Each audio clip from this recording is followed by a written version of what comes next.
From Pacifica, this is Democracy Now!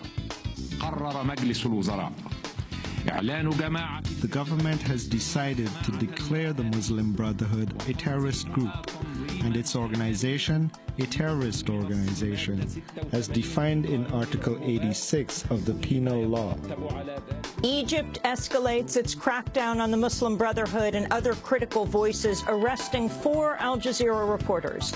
We'll go to Egypt to speak with Democracy Now!'s Sharif Abdel-Quddus, as well as the Committee to Protect Journalists. 2/3 of the journalists killed this year were in the Middle East, the deadliest country, Syria. Then, on the last day of 2013, we'll look at 10 hopeful things that happened in 2013 to get you inspired for what's to come. We'll speak with Sarah Van Gilder, editor-in-chief of Yes Magazine, and we'll go to the Chaos Communication Congress in Hamburg, Germany. Among those who spoke was WikiLeaks founder Julian Assange. There will be no person that has not been exposed to this ideology of transparency and understanding of wanting to keep the internet, which we were born into, free. This is the last free generation. All that and more coming up.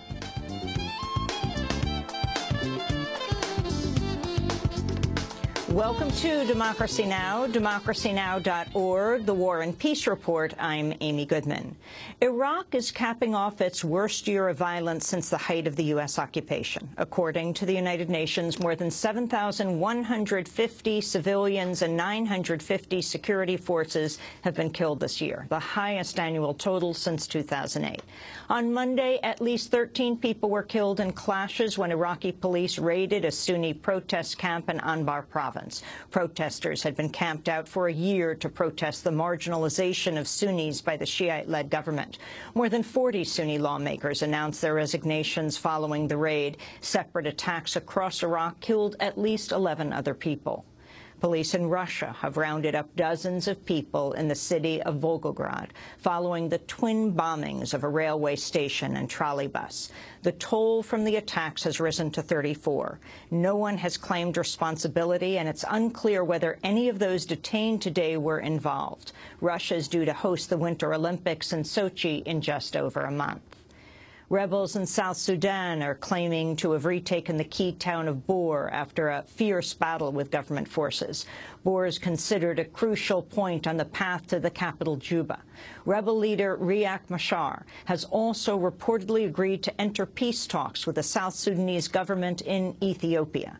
The news comes after the Ugandan President Yoweri Museveni raised the prospect of regional intervention against the rebels. Museveni said East African countries had agreed to take action last week if the rebels did not agree to a ceasefire by today. He spoke to reporters on Monday.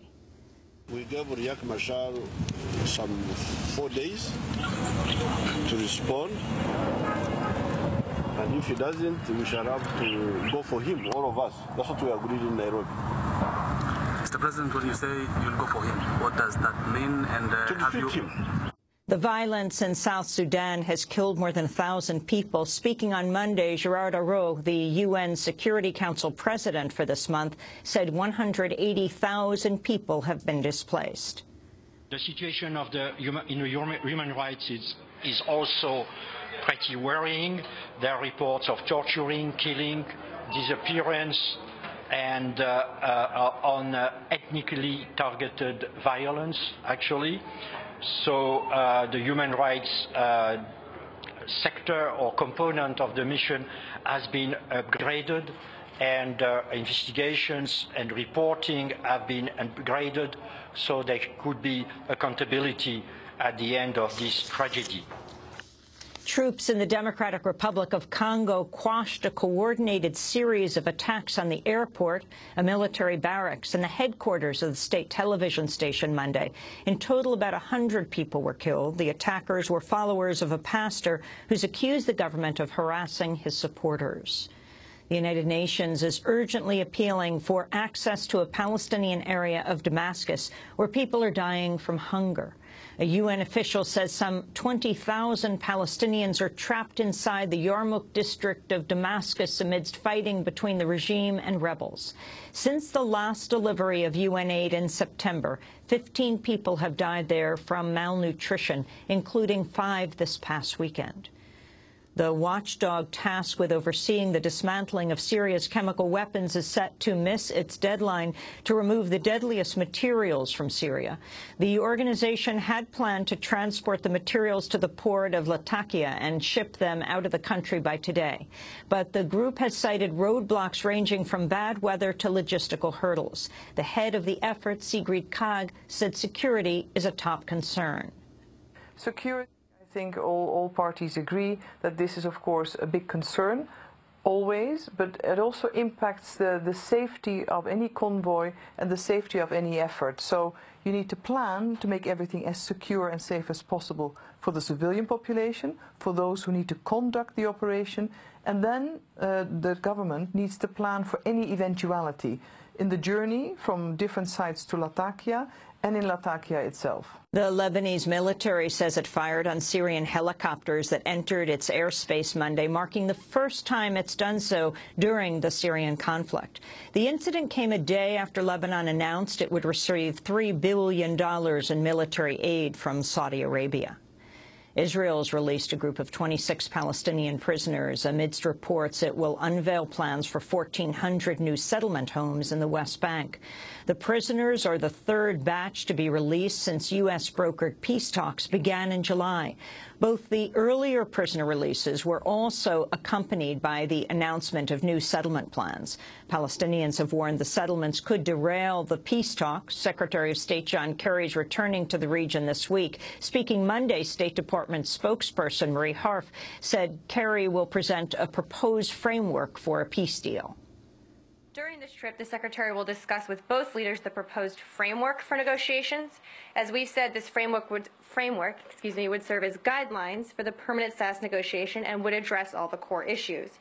This is a detailed consultation with the leaders, continuing to work to bridge gaps between the parties, obviously continuing to encourage both sides to take constructive steps, as we said, including the prisoner release this evening in Israel as well. Burma has begun releasing political prisoners after the government announced an end-of-year amnesty. The Burmese president, Thein Sein, had vowed to release all political prisoners by the end of 2013. The amnesty is expected to include some 40 political prisoners and another 200 who are facing trial or investigation under laws designed to target activists. Among those released today was Yang Neng-tun, who was serving a 7-month sentence for leading a march without permission. He criticized the government after his release. Even though the government said this is amnesty, this is not amnesty for us. They are trying to hide the weakness of the legislature by doing this. But I respect Mr. President, since he kept his promise, because he had not ever kept his promise before. U.S. regulators have chosen 6 universities and other public entities to develop test sites for domestic drones. The approved test sites are located in at least 10 states, ranging from New York and Massachusetts to Hawaii, Alaska, Nevada, and Texas. The Federal Aviation Administration says the sites will conduct critical research on the requirements needed to safely integrate drones into the national airspace over the next several years. Hundreds of entities, including law enforcement agencies, are already permitted to fly drones. The latest testing is part of a push to use drones for commercial purposes.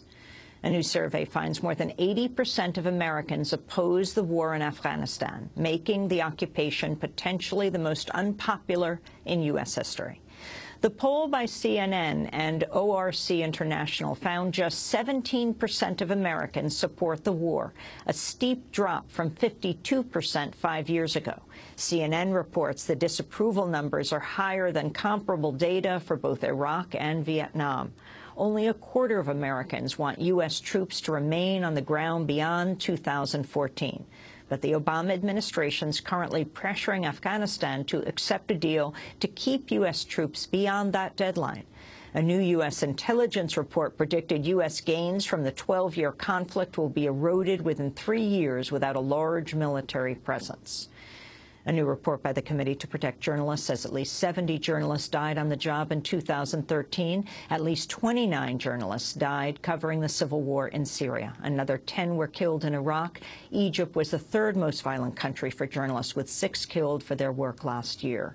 The report comes as 4 Al Jazeera journalists were interrogated by Egyptian prosecutors following their arrest Sunday evening.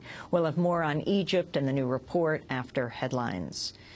Residents of the small town of Castleton, North Dakota, have been urged to evacuate after a train carrying crude oil collided with another train, triggering a series of explosions.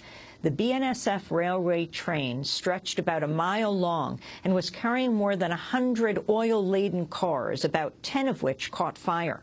A plume of black smoke could be seen for miles. Authorities said shifting winds could raise the risk of health effects. No injuries have been reported. In Canada, scientists say tar sands oil operations in Alberta are releasing mercury that's impacting an area of more than 7,300 square miles. According to Post Media News, mercury levels in the area are up to 16 times higher than background levels for the region. Mercury is a powerful neurotoxin that can cause brain damage. The Alberta tar sands are the origin point for the Keystone XL pipeline, which would bring oil to the Texas Gulf Coast. A new poll shows the number of Republicans who believe in evolution has dropped 11% since 2009. According to the Pew Research Center, just 43% of Republicans, that's less than half, believe that human beings have evolved over time. By contrast, 67% of Democrats believe in evolution, a slight increase since 2009. And Dr. Kenneth Edelman, an abortion provider and key figure in the struggle for reproductive justice, has died at the age of 74. In 1975, Dr. Edelman, who is African-American, was charged with manslaughter after performing a legal abortion in Massachusetts. An all-white, mostly male jury convicted him. He was later acquitted and became an outspoken advocate for the health care rights of women, particularly poor women of color. In a speech posted by Planned Parenthood in 2008, Dr. Edelman hailed the women's movement. For all those women who marched, for all those women who lobbied, for all those women who died, we say to you today, your lives have always been our concern. Your sacrifice is our motivation. We will continue the fight, and our struggle will go on for as long as it must. Dr. Kenneth Edelman died from cancer on Monday in Sarasota, Florida.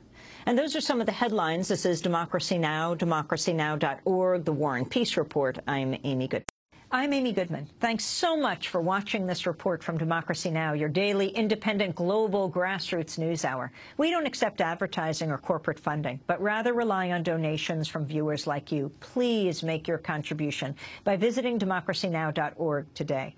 We need your support today to keep bringing you this hard-hitting, in-depth reporting.